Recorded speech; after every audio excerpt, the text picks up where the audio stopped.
Après une grande mission de recherche de partenaires en Chine pour la construction de Lumumba-Ville, le président de la fondation Lumumba-Ville, Jean Télé Odimba, et la mairesse de Lumumba-Ville, Micheline Ayaki Anjadioumi, ont présenté samedi 14 décembre au Fleuve Congo Hotel le compte rendu de leur mission à quelques autorités, notables et chefs des confessions religieuses ressortissants de la province du Sankuru.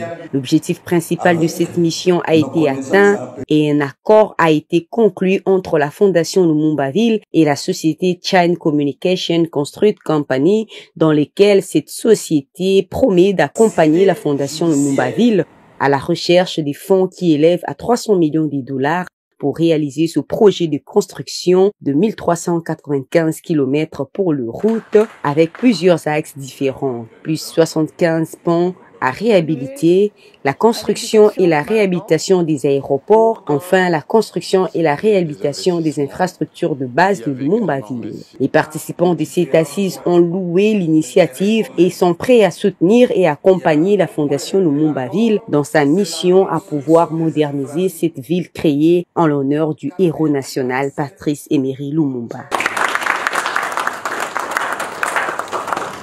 Vous savez que Lumumba-Ville est une symbolique trop chargée.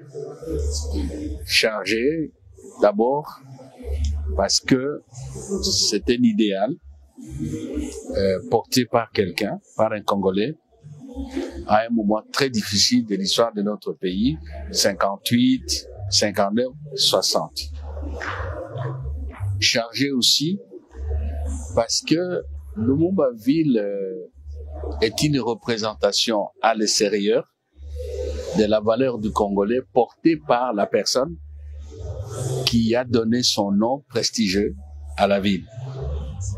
Chargé également parce que Lumumba-Ville, c'est un programme d'émancipation de notre pays porté par quelqu'un dont nous devons perpétuer la mémoire. Chargé aussi parce que Lumumba-Ville porte, si vous voulez, l'espoir d'abord d'une communauté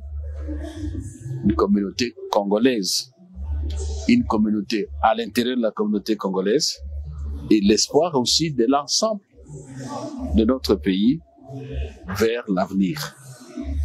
C'est une œuvre qui a été accomplie, mais qui doit continuer. Et enfin, parce que c'est comme ça, je suis un sénateur élu de Sankuru, c'est un devoir sacré pour moi et pour tous ceux qui se réclament de cette partie de la République de perpétuer la mémoire de Lumumba par des actes, pas par la parole, des actes qui font avancer le pays. C'est que, qu'ils soient bons ou mauvais, ceux qui ont pris l'initiative, ils deviennent des modèles qu'il faut imiter. Pour le départ, le décollage de la vie, c'est déjà quelque chose. Elles doivent comprendre que voilà, de l'extérieur, on ne peut pas tout attendre et à tout moment. Si on pouvait comprendre que c'est suffit et tout ça, on n'allait pas recourir. Mais le meilleur cadeau, ce sont les autochtones, les enfants du Sankuru qui doivent construire leur ville. Dire qu'en ce moment-ci, il y a la société prise qui est pour le développement, est en train de travailler à Lumumba-Ville. Elle a déjà même commencé à construire certaines écoles et même le grand marché. Donc on ne peut pas dire qu'on ne fait rien. Il y a quelque chose. Et puis il y a déjà la société Aris qui a fait le remblaiement de ravins. Et la société est là en train de... Il y a des choses qui se font, mais ça ne se sent pas parce qu'on ne passe pas souvent à la télévision. Mais sinon, il y a du travail. Ceux qui ont déjà été longtemps, là-bas, quand ils partent maintenant, ils vont trouver qu'il y a un changement.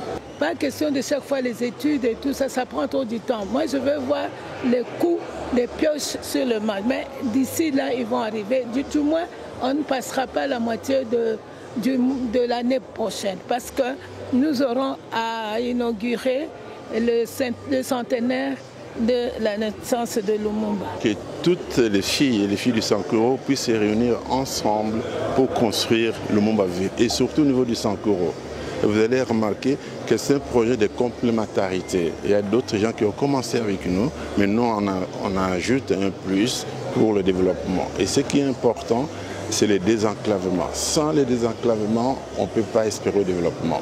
Donc, les 1395 km de routes que les Chinois vont réhabiliter va permettre de donner l'accessibilité au Sankuru. Ce sont au niveau des ports, des aéroports, et ça c'est très très important. Vous savez, actuellement, la Chine c'est le pays qui possède la meilleure disponibilité de liquidités au monde. Même les Américains doivent aux Chinois plus de 1000 milliards de dettes.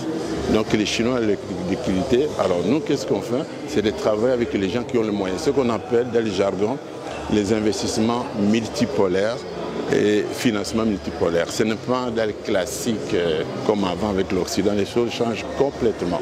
Donc on a une garantie solide et on a fait un montage financier que je disais tout à l'heure, que je garde ça en exclusivité au chef de l'État parce que c'est lui le parrain de Lumumba-Ville. Il est parti à Lumumba-Ville, donc on va lui donner les résultats de ce montage financier important pour notre pays.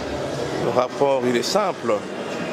C'est Dieu qui a permis que je sois en même temps à la Fondation Lwanga Osho et il permet également que je sois au sein de la Fondation Lumumba-Ville en tant que vice-président pour le développement intégral du Sankuru.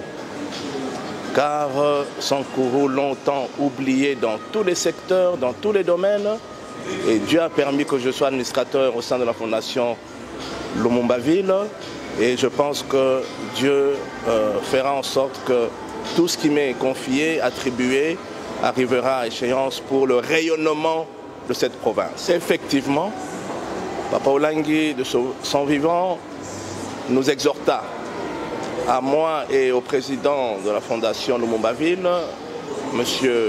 Jean Télé, et il nous dira, n'oubliez pas la province du Sankuru. Faites quelque chose pour cette province. Vous qui avez acquis des compétences à l'extérieur, n'oubliez pas ma province, qui est aussi votre province. C'est ainsi que d'arrache-pied, avec le DG Jean Télé, le président Jean Télé, nous nous sommes mis au travail d'arrache-pied pour qu'aujourd'hui nous soyons là où nous en sommes et la vision que nous avons va prendre corps bientôt par la grâce du Seigneur.